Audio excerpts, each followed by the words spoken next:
Well, we played great, you know, and we beat a really good team. I thought the crowd was unbelievable, and the energy, it's more like Cameron of old. Since we said we're going to be old-fashioned, this is like an old-fashioned Cameron game where the crowd and the team were one.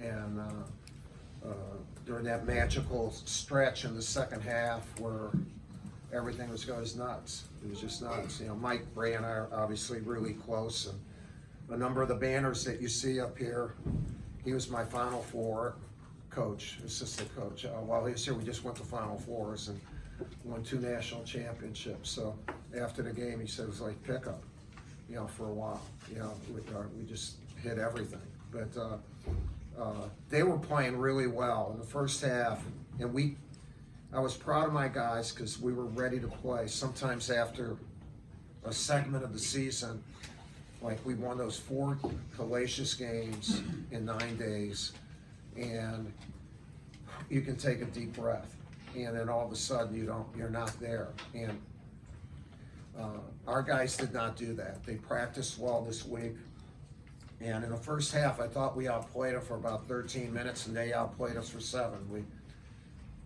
We're both playing well, but we had a spurt, then they'd have a spurt, and then we had a spurt, and it was halftime. It was a good thing, and because they were ready to have another spurt. And then in the second half, we just exploded. Vernon, I thought that was one of his best games. He played through contact, and look, we go the way of our leader. Trey was magnificent, not good. And the kid is a special guy, you know, and leading the break, defense, and his mate, Jordan Goldwire. You know, the defense that those 2 kids are playing has just been at a high level. Our goal was to take away as many threes as possible, and we did that. You know, we did that, and we beat a really good team, a team that, you know, is fighting to be an NCAA team. I think they could go on a roll. You know, and a veteran team. So proud of my guys, and get a day off and come back and go on the road against State and just try to keep it going. So, any questions?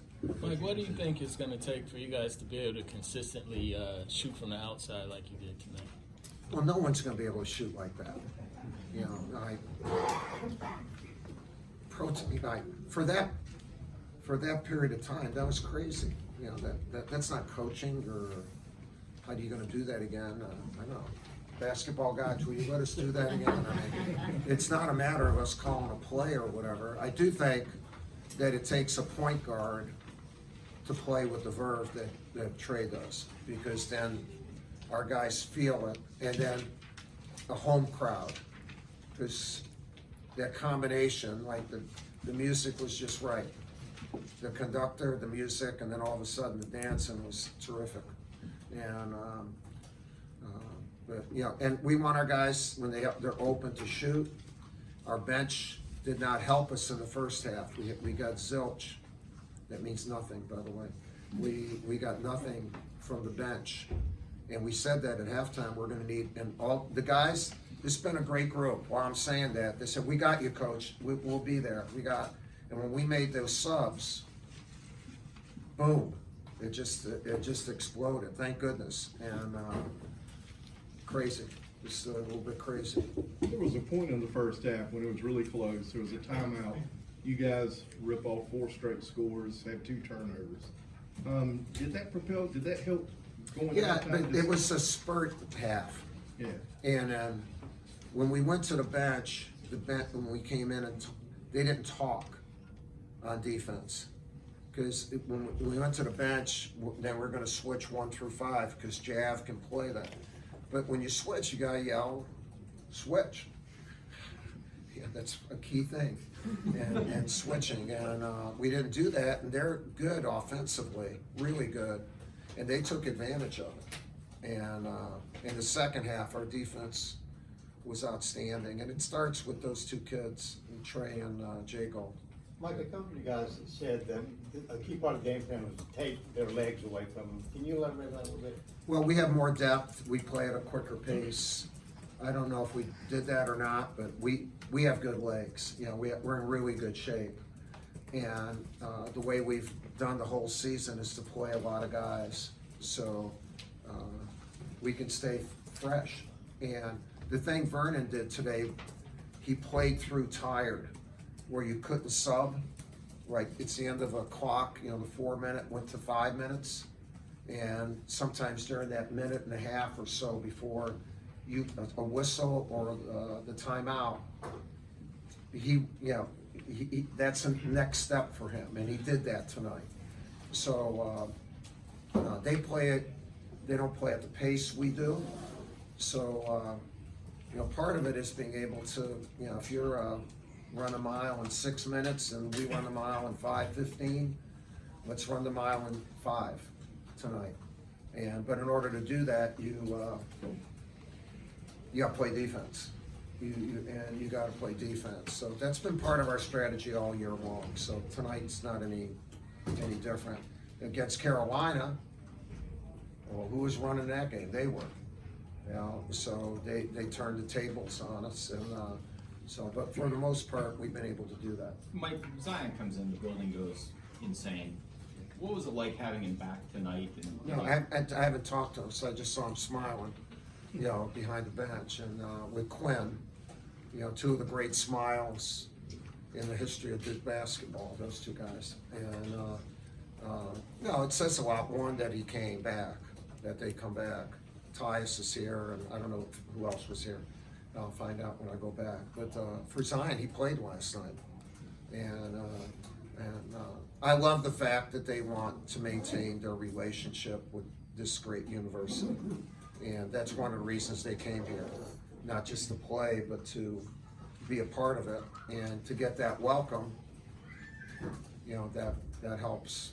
That helps. Can you think of an NCAA world where there's an NIL type of legislation where a kid like that who wants to come back could make it work financially to come back? Yeah, it's so complicated, Luke.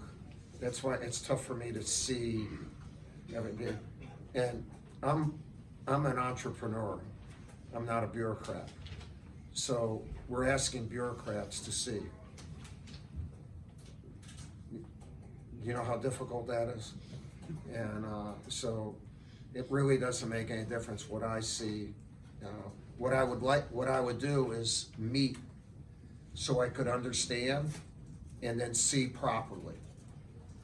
I would want to meet with agents and MBA and figure it all out. And anyone who comes out with a solution right now, it's not a good one, because it has to be in depth. We're making up for decades of being behind, and we're being left behind a little bit. Do you notice so many high school games are on TV? The G League is on TV. If high school kids go in the next couple of years, do you not think that the NBA and ESPN and the people who have their properties are not going to promote the games that show the guys who are going to go into the NBA? And so the competitive element there is increasing before our eyes, at least in entrepreneurs' eyes. And but I don't have the solution. I'd love, when there's time, to help try to be a part of solving it. The game obviously has been not good to me. It's been like that, for me. And I've been the luckiest guy in the world. But I love the game, and there is a spot in this world for Duke against North Carolina, Michigan against Ohio State, where it's not a player, but once the NBA has promoted stars, and when the guys have left early, ESPN and everyone has promoted stars in college and used the same marketing thing. Whoever would be in charge needs to make sure that we always do tradition, and where these kids are are part of it, and yeah, that's the beauty, and that's the niche we have. We don't have a player's niche, we have a traditions niche that needs to be celebrated, and I think it would be celebrated with our partners. We should look at the NBA and high school and G League and all that as our partners. And I still say, when one of these kids is 15 and we recognize that they're good, they have a journey of about 20 years. That's about their life and playing. Whoever benefits from that journey should get together so that each part of the journey is coordinated the right way. I think that makes sense. From high school to college, G League, or whatever it is, to the pros and whatever. In other words, take care of the game. You take care of the game by taking care of the kids who become men, who become stars along the way. And we should be a part of that. And we have to figure that out. I hope I'm not going too much, but well, I've said this for a long time, so no one cares what I say. And, which is, I do. I do. Not when you grew up, though. You were a bureaucratic teenager. That's probably the worst thing ever. Anything else for Coach? Anything else? Yeah. Since it's not as coordinated. I'm sorry? Since it's not as coordinated. It's not. It's not. But since that's the case, how does that affect the advice you'd give a guy like Zion when his initial reaction is, I want to return to Duke? No, well, I tell him to go because he can't afford not to go. But then I'd like to be able to tell him how he could finish. And that's where our school has to, and they're trying. Vince Price is trying to figure that out. Like Will Avery is back, that where maybe that's part. That the thing with some of these kids. Look, not every kid that goes to college graduates. They invent stuff, They become zillionaires. These kids, they're not gonna come back to school making all that money. But we still want them to come back and be a part of our school. Just like some undergrads they're inventing something today that is gonna go crazy, and then they're gonna say before their junior year, let's do this. And it's okay for them. We want them to be a part of what we're doing. So anyway, it's all good, and the money aspect of this is staggering. So the money that the NCAA makes and the money the NBA makes, we're dealing with an inordinate amount of money. And God bless everyone. That's good for the guys. That's good for them. But it's complicated. It's complicated. Just asking Congress to do something, are you kidding me? They don't talk from one side to the other, right? Tell them, anyway, I don't want to get political. All right. All right, thank you. Thanks a lot. All right, take care.